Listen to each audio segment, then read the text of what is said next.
Hi friends! Thanks for tuning in. If you like this video, please give it a like, comment below, and take a moment to subscribe to our channel. You might notice a smoky haze in the sky in this video. Smoke from wildfires burning in northern Canada has drifted into the area. It's something many parts of Canada experience during the summer months. Welcome to Rossport, a quiet village along the north shore of Lake Superior in Ontario.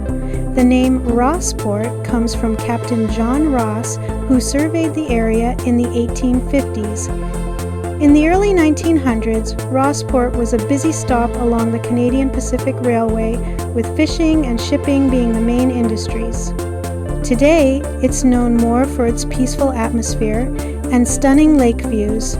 The village is surrounded by islands, making it a perfect spot for kayaking, boating, and enjoying sunsets over the water. Rossport is also part of the Lake Superior National Marine Conservation Area, which protects the natural beauty of this rugged shoreline.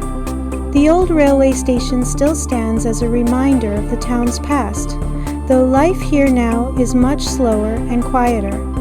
Whether you're here for a peaceful retreat or just to admire the lake, Rossport will make you feel like you've found a hidden gem. Thank you for joining us on this tour of Rossport, Ontario.